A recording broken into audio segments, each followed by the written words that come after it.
Science में हम everyday concept के हिसाब से केमिस्ट्री कवर कर रहे हैं, जिसमें हमारा चैप्टर है कार्बन एंड इट्स कंपाउंड। इसके लास्ट सेक्शन में हम पहुंच चुके हैं और हम केमिकल प्रॉपर्टी स्टडी कर रहे थे कार्बन की, जिसमें हमने तमाम तरह के रिएक्शंस कवर कर लिए, लेकिन एक रिएक्शन अभी बाकी था, that is the substitution reaction. हम सब्सटीट्यूशन रिएक्शन करने के बाद दो इम्पॉर्टेंट कंपाउंड्स के बारे में समझेंगे। कार्बन बेस्ड कंपाउंड्स तमाम हैं, लेकिन बहुत से कंपाउंड्स ऐसे हैं जो हमारे उपयोग में नहीं, लेकिन दो कंपाउंड्स बहुत इंपॉर्टेंट हैं commercially, that is ethanol and ethanoic acid. तो इनके बारे में हम कई चीज़ें जानेंगे, वो इम्पॉर्टेंट हैं। इथेनॉल और इथेनॉइक एसिड को हम स्पेसिफिकली पढ़ें उसके पहले आप सब्स्टिट्यूशन रिएक्शन देख लीजिए, आपने कंबशन रिएक्शन देख लिया, आपने ऑक्सीडेशन रिएक्शन देख लिया, आपने एडिशन रिएक्शन देख लिया, ये सारे प्रोसेस आपने अच्छे से समझ लिए और आपने ये भी समझ लिया कि किस तरह से सैचुरेटेड एंड अनसैचुरेटेड कार्बन्स का आपकी हेल्थ में रोल है। हमने देखा कि अनसैचुरेटेड कार्बन हमारी बॉडी में डिज़ायरेबल हैं और मानी कि अनसैचुरेटेड फैट्स हमारी बॉडी में डिज़ायरेबल हैं। वो हेल्दी कोलेस्ट्रॉल्स को बढ़ाते हैं, नेगेटिव बैड कोलेस्ट्रॉल्स को घटाते हैं और इसकी वजह से कार्डियोवास्कुलर डिजीज़ की टेंडेंसीज घट जाती है, आर्थराइटिस जैसी समस्याएं नहीं होती, कॉलन और ब्रेस्ट कैंसर जैसी समस्याएं कर्ब हो जाती हैं, ओबेसिटी नहीं आती, बॉडी हेल्दी होती है। वहीं दूसरी तरफ हमने देखा कि सैचुरेटेड हाइड्रोकार्बन्स यानी कि सैचुरेटेड फैटी एसिड्स कोलेस्ट्रॉल्स को बनाने में रोल प्ले करते हैं। एलडीएल कोलेस्ट्रॉल्स बढ़ते हैं यानी कि bad cholesterols, good cholesterols compromise होते हैं। इसी से फिर वो सारी डिजीज़ेज़ आती हैं, जैसे कि कार्डियोवास्कुलर डिजीज़ेज़, जैसे कि आर्थराइटिस जैसी प्रॉब्लम है, कैंसर्स, ट्राइग्लिसराइड्स का बढ़ जाना, ये सारी चीज़ें होती हैं। लेकिन फिर भी सैचुरेटेड फैटी एसिड्स और अनसैचुरेटेड फैटी एसिड्स हमारी डाइट का हिस्सा होते हैं और जब टोटल फैट लेते हैं उसमें एक रोल सैचुरेटेड फैटी एसिड्स का भी है, तो एक अमाउंट में लेने ज़रूरी है। बट इसके बिल्कुल अलग हमने देखा था कि अनसैचुरेटेड फैट से हम जब ट्रांस फैट बनाते हैं, that trans fat which is majorly industrially prepared, commercially prepared to provide longer shelf life to the confectioneries और other fast moving consumer goods, उन चीज़ों के लिए जब हम ट्रांस फैट्स का यूज़ करते हैं, those trans fats are not good for the body, not at all desirable for the body.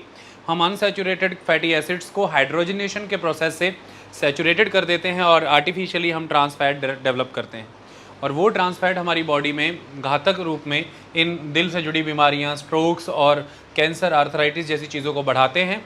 America जैसे मुल्कों ने उसका इस्तेमाल बैन किया हुआ है। हमने ये सारी चीज़ें केमिकल प्रॉपर्टीज़ में सीखी हैं कार्बन के, और उसी में अगली कड़ी में आगे हम सब्स्टिट्यूशन रिएक्शन सीखने जा रहे हैं। सब्स्टिट्यूशन रिएक्शन सिंपली कौन है?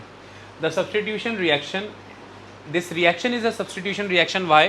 Because one type of atom or group of atoms, simply the one type of atom, या यहाँ पर atom element use कर लीजिए word, so one type of atom takes the place of another. तो एक atom दूसरे एटम की जगह ले लेगा, बस ये इंपॉर्टेंट चीज़ है। या एक एलिमेंट दूसरे एलिमेंट की जगह ले लेगा, या एक ग्रुप ऑफ एटम्स दूसरे ग्रुप ऑफ एटम्स की जगह ले लेगा, क्योंकि वो उसकी जगह ले लेगा तो वो उसको सब्सटीट्यूट कर देगा, तो दिस इज सब्सटीट्यूशन रिएक्शन। इसको समझते हैं। देखिए, saturated hydrocarbons are fairly unreactive and are inert in the presence of most of the reagents जो रिएक्शन को एक्टिवेट करते हैं, रिएक्शन में कंट्रीब्यूशन करते हैं, ओके, या फिर चीज़ों को आप कह सकते हैं डिग्रेड करने में, करोड करने में, डिज़ोल्व करने में हेल्प करते हैं, ये सारे रिएजेंट्स हैं। तो अब अगर हम सैचुरेटेड हाइड्रोकार्बन्स की बात करें तो वो इनर्ट होते हैं। मैंने पहले दिन से ही बताया है, सिंगल कोवलेंट बॉन्ड रहता है, जितने हाइड्रोजन कार्बन को चाहिए उतने उसके पास होते हैं, तो स्टेबल होता है, अनरिएक्टिव होता है, इस वजह से इनर्ट होता है। लेकिन फिर भी कुछ परिस्थितियाँ ऐसी होती हैं जिसमें ये रिएक्ट कर जाएगा, और वो परिस्थितियाँ कैसी हैं? जैसे सनलाइट की प्रेजेंस में, और किसके साथ रिएक्ट कर रहा है यहाँ पर?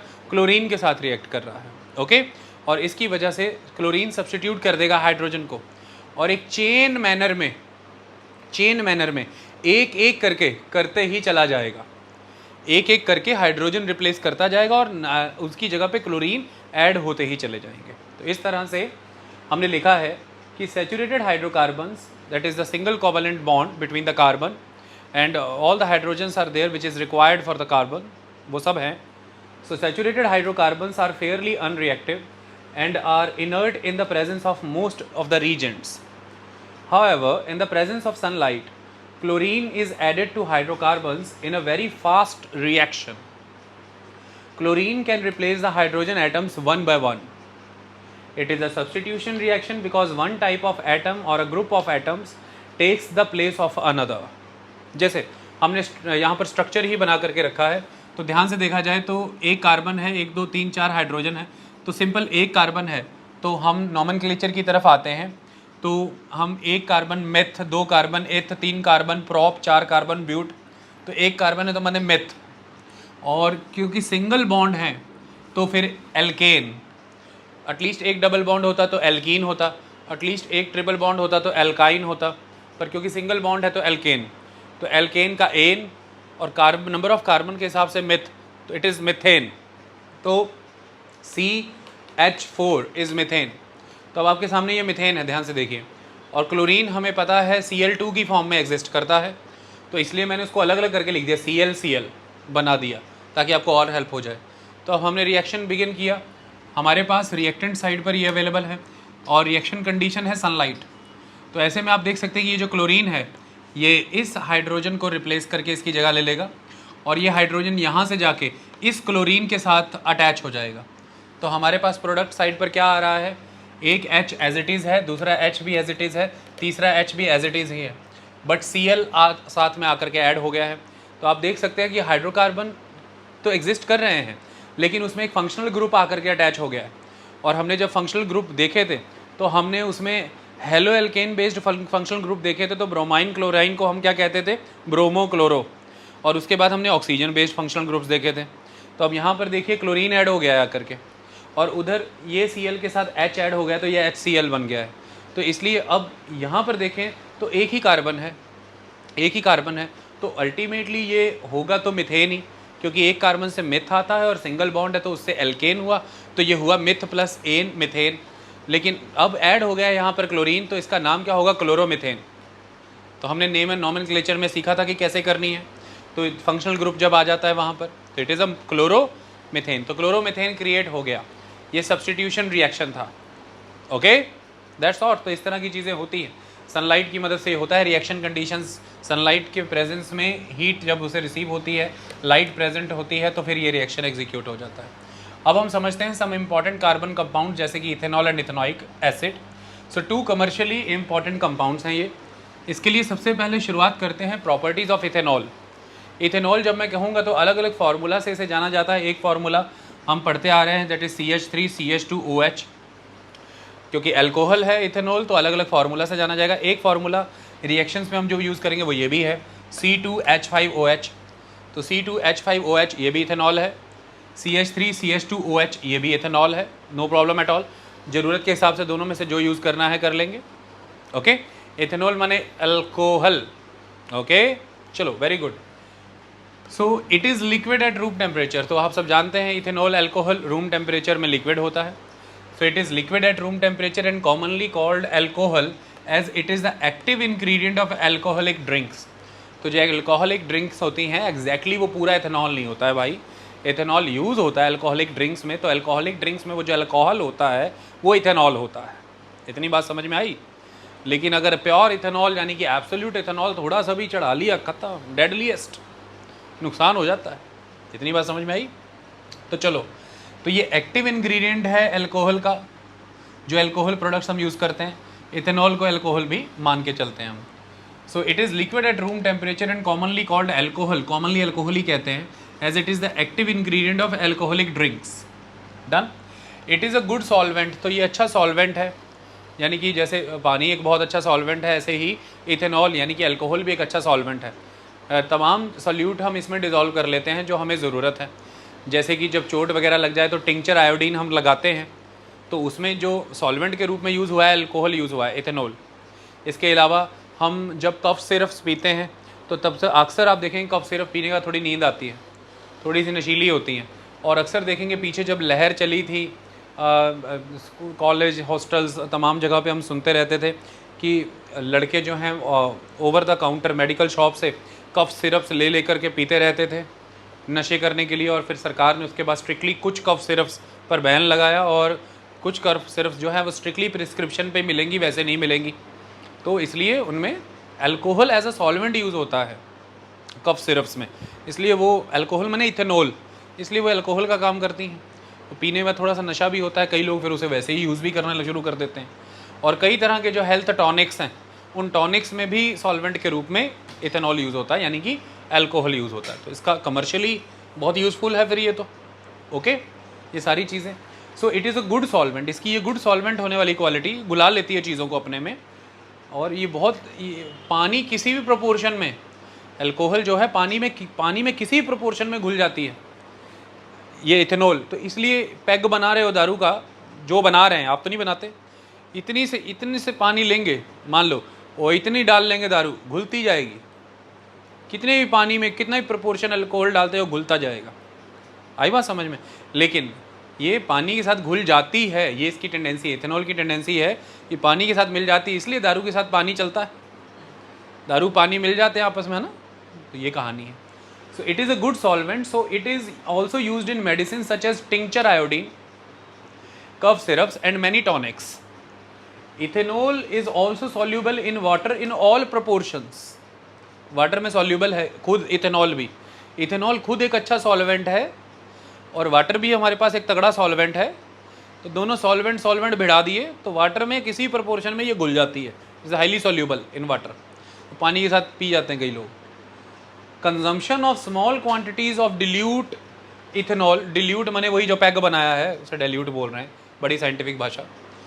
सो consumption of small quantities of dilute ethanol cause drunkenness.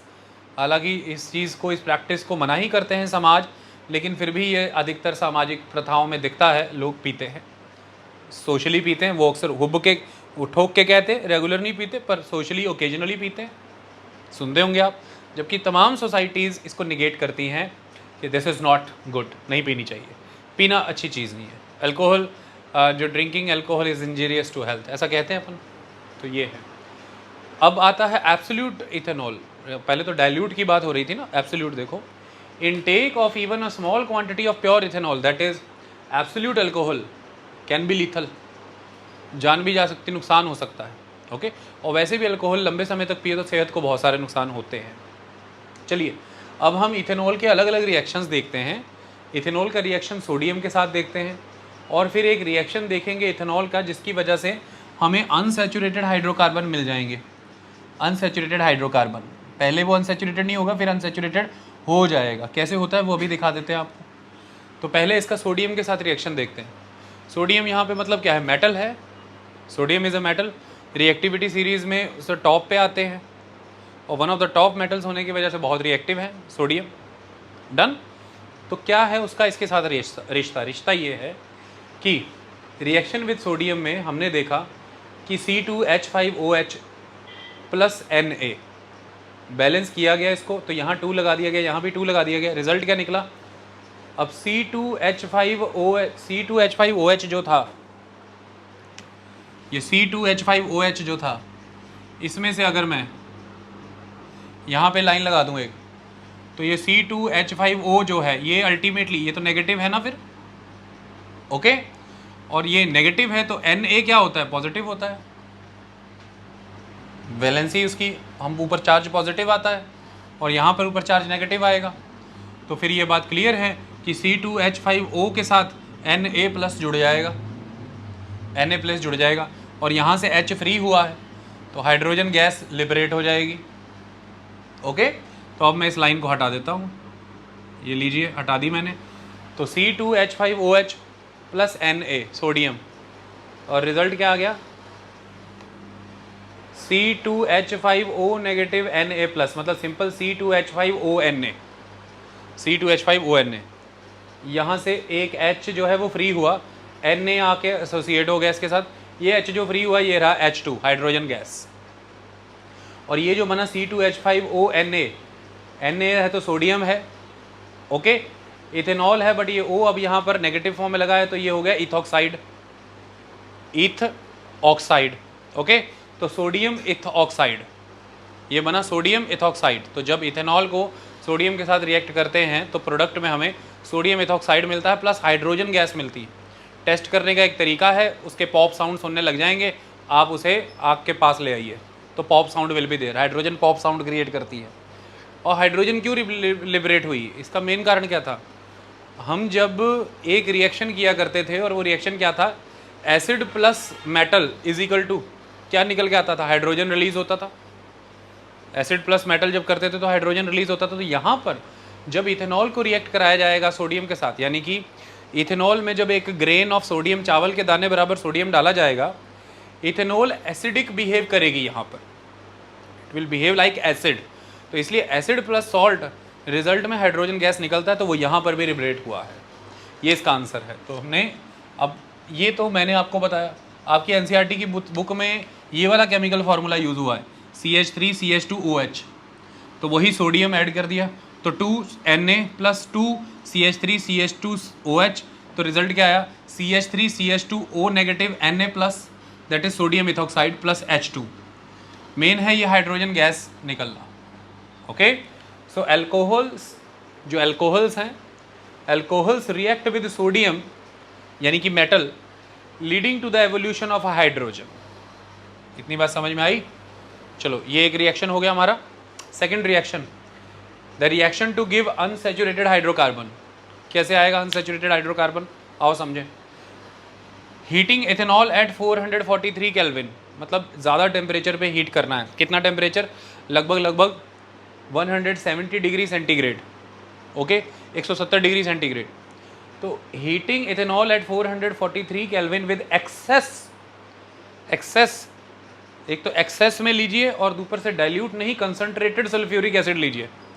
Sulphuric acid concentrated, तो हमने कंसंट्रेटेड सल्फ्यूरिक एसिड ले लिया एक्सेस अमाउंट में, और टेम्परेचर हमने रख लिया 170 degree centigrade, 443 kelvin. So heating ethanol at high temperature with excess concentrated sulphuric acid, तो ethanol plus acid results in the dehydration of ethanol. Ethanol dehydrate हो जाएगा, यानी कि इथेनॉल में जो पानी है फुर्र हो जाएगा, उड़ जाएगा, डिहाइड्रेट हो जाएगा, क्योंकि कंसंट्रेटेड सल्फ्यूरिक एसिड यहाँ पर डिहाइड्रेटिंग एजेंट का काम करेगा, वो डिहाइड्रेट कर देगा इथेनॉल को। Okay, so in the dehydration of ethanol to give ethene, तो जब इथेनॉल में से वाटर उड़ जाएगा, वो डिहाइड्रेट हो जाएगा, तो वो इथीन बन जाएगा। और इथीन तो हम जानते ही हैं भाई, हमने किया ये एल्केन, एल्कीन, एल्काइन। एल्कीन क्या होते हैं? जिसमें एटलीस्ट एक डबल बॉन्ड हो, और वो क्या हुआ? अनसैचुरेटेड ही हुआ। तो हम इथेनॉल का एक ऐसा ही रिएक्शन करने जा रहे थे जिसमें हमें वो अनसैचुरेटेड कंपाउंड दे दे, और अनसैचुरेटेड कंपाउंड हमें मिल गया। और वो कैसे मिला? हमने कंसंट्रेटेड सल्फ्यूरिक एसिड के साथ उसे ट्रीट किया, और वो एक डिहाइड्रेटिंग एजेंट था जिसकी वजह से हमें एथीन मिला। चलो देखें कैसे मिला। सबसे पहले इस स्ट्रक्चर को देखो, तो ये स्ट्रक्चर हमारे सामने है C2H5OH, तो 2 कार्बन C2H5, 1 2 3 4 5 H5OH, तो C2H5OH हो गया, C2H5OH। और हम क्या कर रहे हैं? कंसंट्रेटेड सल्फ्यूरिक एसिड, ये रिएक्शन कंडीशन है 170 डिग्री सेल्सियस सेंटीग्रेड। ओके, क्या निकल कर के आया? इस सारी प्रक्रिया में क्या हुआ? ये जो H और OH है, दिस H और OH, ये टूट जाएगा, ये यहाँ से निकल जाएगा। H और OH दोनों जुड़े, तो क्या हुआ?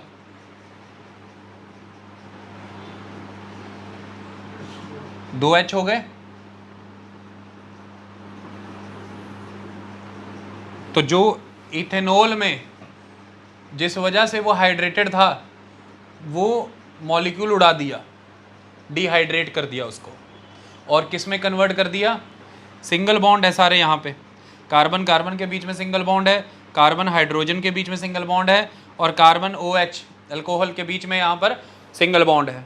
तो ये सारे के सारे सिंगल बॉन्ड कैटेगरी में आ रहे हैं, सैचुरेटेड हैं, और हम इसे अनसैचुरेटेड करने जा रहे हैं। कैसे? जब ये हाइड्रोजन उड़ेगा और ये OH उड़ जाएगा, तो ये दोनों बॉन्ड फ्री हुए ना, यहाँ लगने वाली चीज़ें तो ख़त्म हो गई, हाइड्रोजन चला गया, OH चला गया, तो ये बॉन्ड कार्बन और कार्बन में आके अटैच हो जाएगा, तो कार्बन कार्बन के बीच में डबल बॉन्ड हो जाएगा। तो यहाँ पर देखिए, ये H एज इट इज़ ही आ गया, ये C भी एज इट इज़ आ गया, ये तीनों H भी एज इट इज़ ही आ जाएंगे, H H H यहाँ पर भी आएगा। आ गई बात समझ में? लेकिन नीचे वाला H और नीचे वाला OH उड़ गया, क्या हो गए? H2O, और ये जो बॉन्ड फ्री हुए यहाँ से सिंगल सिंगल, वो कार्बन कार्बन के बीच में लग गया, तो डबल बॉन्ड हो गया। तो सिंगल बॉन्ड्स यहाँ पर क्या था, सिंगल बॉन्ड था, 2 कार्बन थे। थोड़ी देर के लिए सोचो, सिंगल बॉन्ड 2 कार्बन, तो सपोज करो ये है इथेन मान लो, तो ये 2 कार्बन है अब, बट एटलीस्ट एक डबल बॉन्ड है। तो फिर एल्कीन हुआ, तो एल्कीन का ईन, और 2 कार्बन है तो 1 कार्बन मिथ, 2 कार्बन इथ, तो इथ प्लस ईन इथीन, तो इथीन में कन्वर्ट कर दिया हमने, तो इथेनॉल इथीन में कन्वर्ट हो गया, ध्यान से देखो। ओके, तो क्योंकि फंक्शनल ग्रुप वहाँ पर अल्कोहल लगा हुआ था, तो इस वजह से देखिए इथेन प्लस अल्कोहल एथेनॉल था वो, तो वो यहाँ पर कन्वर्ट हो गया इथीन में। सिंगल बॉन्ड सेचुरेटेड था, डबल बॉन्ड है अनसेचुरेटेड हो गया, और ये हमने करा किसकी मदद से, डिहाइड्रेशन कर दिया हमने इथेनॉल का, और डिहाइड्रेशन की वजह से हुआ हाइड्रोजन और OH उड़ गया यहाँ से, और वो किसने करा के दिया डिहाइड्रेशन, कंसनट्रेटेड सल्फ्यूरिक एसिड ने, H2SO4 ने करा के दिया, और एक अच्छी खासी टेम्परेचर रेंज में 170 डिग्री सेंटीग्रेड यानी कि 443 केल्विन पे।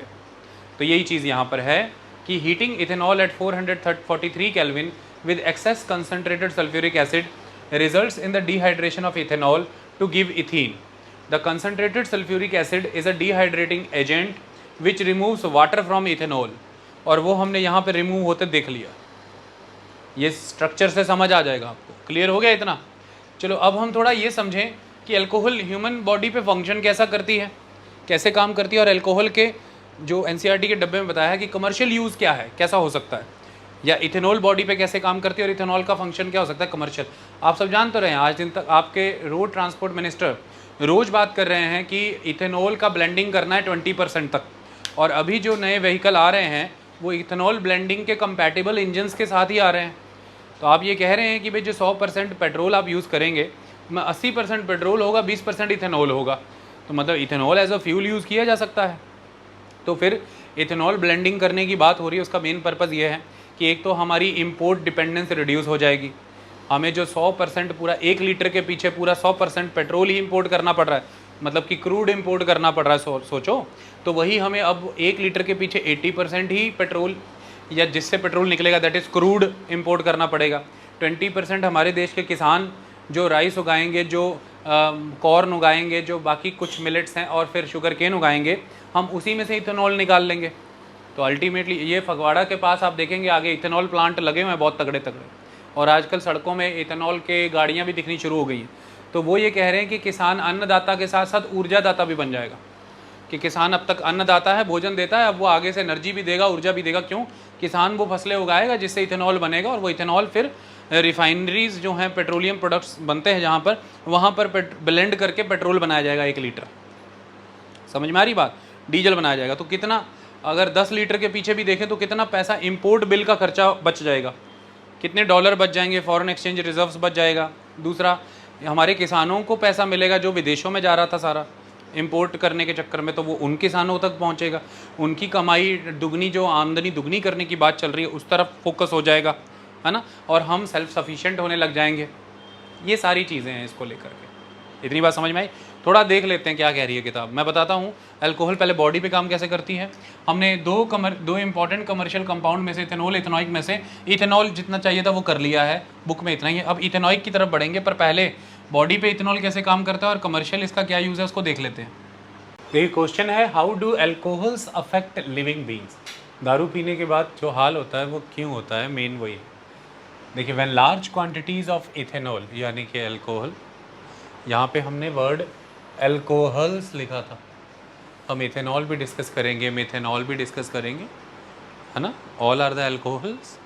बेसिकली हम जब पीते हैं दारू, हम मतलब कि सोसाइटी जब पीती है दारू, इथेनॉल का सेवन करते हैं। Okay, so when large quantities of ethanol are consume, it tends to slow metabolic processes, आपके मेटाबॉलिक प्रोसेसेस को हैम्पर करता है ये, and to depress the central nervous system. तो सेंट्रल नर्वस सिस्टम डिप्रेस हो जाता है, मेटाबॉलिक सिस्टम जो है वो हिंडर हो जाता है। सेंट्रल नर्वस सिस्टम के डिप्रेस हो जाने की वजह से आपकी जो अपने सराउंडिंग को ऑब्जर्व करने की कैपेबिलिटीज़ हैं वो कॉम्प्रोमाइज़ हो जाती हैं, यानी कि कॉग्निटिव स्किल्स जो हैं उस पॉइंट पे कॉम्प्रोमाइज़ हो जाती हैं। इसकी वजह से आप बहुत ज़्यादा अपने सराउंडिंग को लेकर के रिस्पॉन्सिव नहीं हैं, तो इसकी वजह से उतनी वरीज़ भी नहीं है, पास्ट को लेकर के, फ्यूचर को लेकर के वो बहुत ज़्यादा वरीज़ नहीं है। तो जब एक स्टेट ऑफ नो माइंडेडनेस सी आ जाती है, ब्रेन तो वहीं का वहीं है, लेकिन यू आर नॉट, आप माइंड नहीं कर रहे हैं बहुत सारी चीज़ों को, है ना, विचाराधीन नहीं ला रहे हैं, क्योंकि विचारों की जो क्षमता है वो कॉम्प्रोमाइज़ हो गई है, क्योंकि नर्वस सिस्टम कॉम्प्रोमाइज़ हो गया है, इस समय में डिप्रेस हो गया है। इस वजह से you are enjoying your existence, मतलब सिंपली यू आर रिलैक्सिंग, जबकि आपके आसपास क्या चल रहा है, आपसे क्या कहा जा रहा है, आपको कैसे चलना फिरना है, जो भी आपको इवन इतनी भी कई बार पी लेते हैं कि जो नेचर की कॉल्स हैं आप उन्हें रिकॉग्नाइज़ नहीं कर पा रहे हैं। सो ऐसे में आप ये सारी चीज़ें नहीं कर पा रहे हैं, still you are relaxing, still आप इन्जॉय कर रहे हैं, बैठे हुए हैं आराम से। वो रिलैक्स के लिए ही ज़्यादातर लोग पीते हैं। और ये क्यों हो पा रहा है? क्योंकि विचार नहीं है उतने, सोच नहीं रहे हैं आप अगल बगल के बारे में, अपनी ज़िंदगी से जुड़ी बहुत सारी चीज़ों के बारे में, तो स्ट्रेस ख़त्म हो गया। फिर सारी कहानी सोच विचार से ही है, सोच विचार ख़त्म, कहानी ख़त्म। छोटा बच्चा अपने सराउंडिंग को लेकर के उतना ज़्यादा चीज़ें इंटरप्रेट नहीं कर पा रहा, स्टिल एन्जॉइंग अ लॉट, क्योंकि अभी उतने विचार नहीं है, अभी इतनी समझ नहीं बन पा रही। यही कहानी यहाँ पे हो जाती है। ओके, कुछ लोग स्माइल ही करने लग जाते हैं, हंसने खेलने लग जाते हैं, इन्जॉय, कुछ अंग्रेजी बोलनी शुरू कर देते हैं, कुछ बीट एनीथिंग, मतलब वो रिलैक्स हो गए, बस चिल हो गए। कुछ रोना भी शुरू कर देते हैं, कुछ पास्ट में जाने लगते हैं, कहानियाँ, ऐसी सी चीज़ें शुरू कर देते हैं। So, when large quantities of ethanol are consumed, it tends to slow metabolic processes and to depress the central nervous system. Nervous system main खेल है, ये उसको इम्पैक्ट कर देता है। This results in lack of coordination, तो coordination lack कर जाते हैं, आप सिचुएशंस को और उससे जुड़ी एक्टिविटीज़ को कोऑर्डिनेट नहीं कर पा रहे होते, मतलब चीज़ों को देख के उनमें सही से मीनिंग डेवलप नहीं कर पा रहे होते, क्योंकि जो नर्वस सिस्टम कॉम्प्रोमाइज़ हुआ है इसकी वजह से जो आपने देखा जो प्रोसेस होना है वो प्रोसेस भी प्रॉपर नहीं हो रहा है। फर्दर उसके प्रोसेस होने के बाद जो बॉडी को कमांड आनी है कि कैसे रिएक्ट करना है, वो कमांड भी फिर प्रॉपर नहीं आ रही है, तो कोऑर्डिनेशन लैक कर जाता है। ओके, सो कोऑर्डिनेशन लैक कर जाना, तो तभी अक्सर लोग सुबह उठ के कहते हैं फिर पता ही लगा, पीती खाती चे, पिए हुए थे, पता ही नहीं क्या कुछ कह दिया आपको, रात को कुछ कह दिया, तेरे चपेट मार दी थी, कुछ हो गया था रात को, भाभी मैंने कुछ किया था रात को, आप ऐसा करके सुबह पूछना शुरू कर देते हैं। अब जो सही में नशे में उनका तो ठीक है, कई एक्टिंग ज़्यादा भी करते हैं, नशे के बहाने गेम करते हैं। तो मेन कहानी ये है कि अगर नशा हो गया है तो कोऑर्डिनेशन लैक हो जाएगा, मेंटल कन्फ्यूजन्स क्रिएट होंगी। सारा खेल नर्वस सिस्टम और मेटाबॉलिक प्रोसेस का है ना, कॉम्प्रोमाइज़ हो गया है ना, तो मेंटली कंफ्यूज होने शुरू हो जाएंगे, क्योंकि मैंने बताया कि कॉग्निटिव का कैपेबिलिटीज़ कॉम्प्रोमाइज़ होने लग जाएंगी, ड्राउजीनेस आएगी, जैसे चक्कर चक्कर से आने शुरू हो जाएंगे, लेफ़्ट राइट होने लग जाते हैं, हिलने लग जाते हैं। Lowering of the normal inhibitions, जो नॉर्मल हमारी इनहिबिशंस रहती हैं वो लोअर डाउन हो जाएंगी, मतलब कि जो हमारे भावों को व्यक्त करने की हमारी क्षमता है, हमारी ताकत है, हम जो फील कर पा रहे हैं उसे एक्सप्रेस करना, उसे कहना, संवाद स्थापित करना, ये शक्ति कमज़ोर होने लग जाती है। ओके, एंड फाइनली स्टुपोर, और अल्टीमेटली स्टुपोर की स्टेट में चले जाएंगे, मदहोश हो जाएंगे, बेहोश हो जाएंगे, मूर्छित हो जाएंगे, अनकॉन्शियस हो जाएंगे। तो ऐसी सी चीज़ें होने लग जाएंगी, कोऑर्डिनेशन का लैक होना, मेंटल कन्फ्यूजन्स क्रिएट हो जाना, चक्कर आने, ड्राउजीनेस ही होना, और जो नॉर्मल इनिबिशंस है उनका लोअर डाउन हो जाना, और स्टुपोर की पोजीशन आ जाना, बंदा स्टुपोर में चला गया, अनकॉन्शियस पड़ा हुआ है, बेहोश, उठा के बेड पे डाल दिया, पड़ा हुआ है, that's all. Okay, the individual may feel relaxed without realizing that his sense of judgement, उसकी जज करने की ताकत, सेंस ऑफ टाइमिंग, जो देखा कोई सामने से आ रहा है उस हिसाब से डिसीजन लेना, या पानी का गिलास पकड़ना है तो कैसे पकड़ा जाएगा, जजमेंट करेक्ट नहीं हो पा रही है, फिर टाइमिंग सही नहीं है, कोई रोटी भी खिलानी पड़ती है कई बार इनको, हाथ में चम्मच पकड़ते हैं और किधर ही डाल रहे होते हैं, कुछ ही कर रहे होते हैं, तो टाइमिंग बिगड़ा रहेगा, जजमेंट करेक्ट नहीं होगा, एंड जो मस्कुलर कोऑर्डिनेशंस हैं ये कॉम्प्रोमाइज्ड होंगी, have been seriously impaired. Individual relax कर रहा है जबकि अल्टीमेटली वो ये रियलाइज़ नहीं कर पा रहा कि उसकी जजमेंट की ताकत, उसकी टाइमिंग की ताकत और जो उसकी मस्कुलर कोऑर्डिनेशन है सब इम्पेयर हो रखा है। इसलिए छत पे ज़्यादातर नहीं इन्हें पीना चाहिए, छत पे खड़े रहना चाहिए। कई लोग देखेंगे जो वो छत पे वॉल बनी होती है, बनेरा कहते हैं पंजाबी में, नीचे भी गिर जाते हैं, कहते हैं लुढ़क गए, ख़त्म। बाथरूम में जाते हैं, कहाँ पेशाब करना है पता नहीं लगता, इधर करना उधर कर दिया, कमरे में ही कर दिया। तो वो चीज़ें हैं कि जजमेंट नहीं हो पा रहा है, सही जो है टाइमिंग नहीं है, मस्कुलर कोऑर्डिनेशंस कंफ्यूज्ड हो रखे हैं, सही नहीं चल रहे हैं, इसलिए पकड़ पकड़ के चलाना पड़ता है, पकड़ पकड़ के ले जाना पड़ता है। ओके, ये सारी चीज़ें होती हैं। अब ये तो इथेनॉल की कहानी थी, लेकिन देखो मेथेनॉल क्या करता है। Unlike ethanol, intake of methanol in very small quantities can cause death। ये डेथ कर सकता है, बहुत छोटी क्वांटिटी में भी ले लीजिए तो डेथ कर देगा। कैसे? तो मेथेनॉल बहुत ही डेडलीस्ट है। Methanol is oxidised to methanal, तो मेथेनॉल ऑक्सीडाइज हो जाता है, ऑक्सीजन गैदर करता है, गेन करता है और मिथेनल बन जाता है in the liver. So methanol is oxidise to methanal in the liver, तो मिथेनॉल लिवर में जाके मिथेनल बन जाता है। मिथेनल क्या है? ये एक तरह का फॉर्मेल्डिहाइड है, it is a formaldehyde. Okay, एक सिंपलेस्ट एल्डिहाइड है ये, इसे हम फॉर्मेलिन भी कहते हैं। तो क्या है methanol? Formaldehyde, that is HCHO। Okay, an organic compound, carbon है तो it is an organic compound. The simplest of the aldehydes produced principally by the oxidation of methanol and is commonly sold as formalin। Okay, so methanol की oxidation से बनता है methanal, ये formaldehyde है और ये सिंपलेस्ट एल्डिहाइड है और ये बाज़ारों में फॉर्मेलिन के नाम से बिकता है। ओके, फॉर्मेल्डिहाइड कई बार कोई वेब सीरीज़ वगैरह में भी दिखाया जाता है, रखा होता है किसी को मारने के लिए या किसी की लाश लूश को सड़ाने जलाने ख़त्म करने के लिए, देखा भी होगा आपने, ऐसा किया जाता है। सो लिखा हुआ है यहाँ पे कि methanol is oxidise to methanal in the liver. Methanal reacts rapidly, ये रैपिडली रिएक्ट करता है, तो ये डेडलीस्ट क्यों है? मौत कैसी होती है बंदे की, उसका कारण क्या है? Methanal reacts rapidly with the components of sales.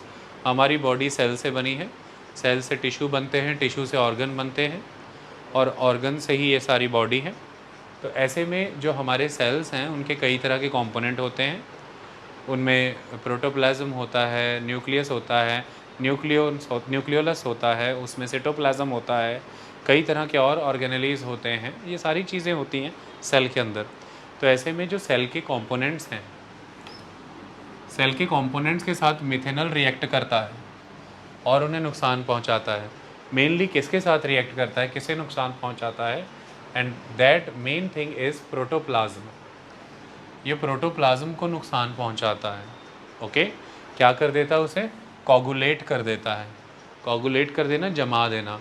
जैसे कि आप अंडा लेते हैं, अंडे के अंदर से जो मटेरियल निकला वो फ्लूइडिक है, जैसे ही आपने उसे तवे पे डाला वो जम गया, मतलब कि अंडा पक गया, आप कहते हैं ऑमलेट बन गया, वो फ्लूइड सारा जम जाता है।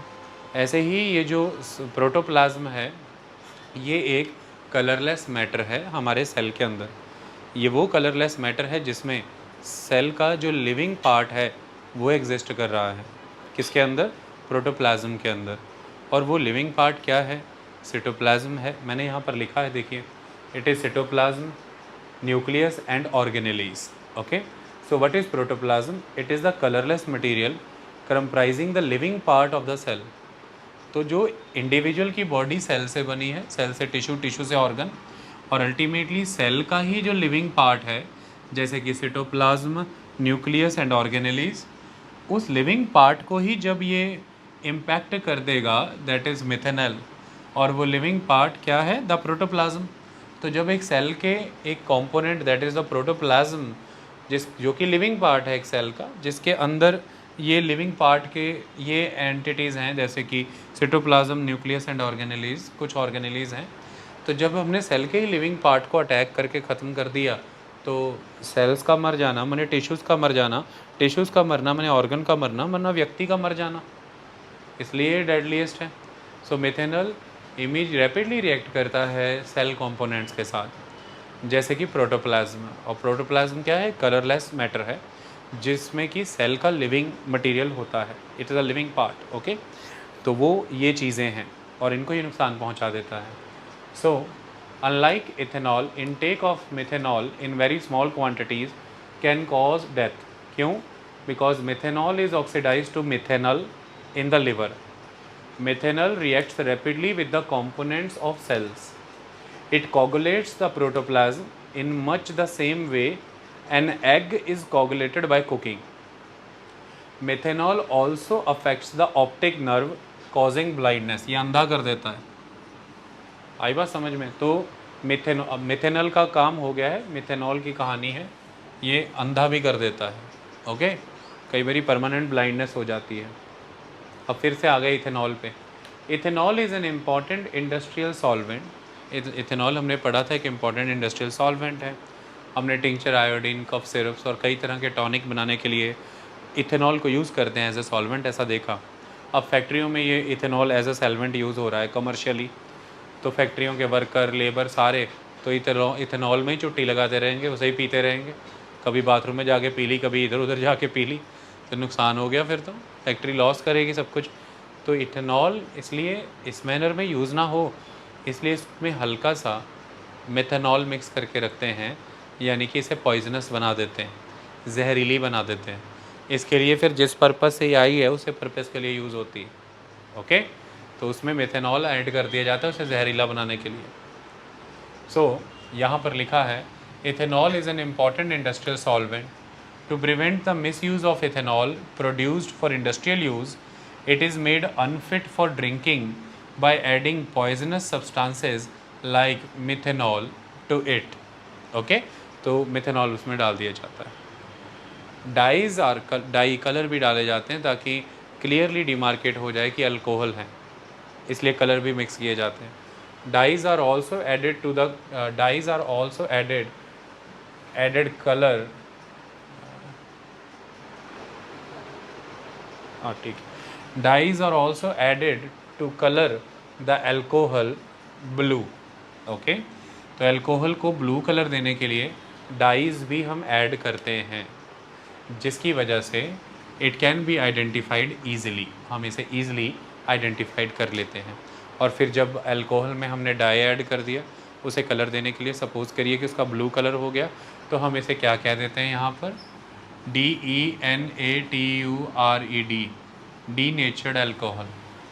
ओके, डीनेचर्ड अल्कोहल, इसमें डाई ऐड की गई है, यानी कि कलर ऐड किया गया है, ख़ास तौर पर ब्लू कलर।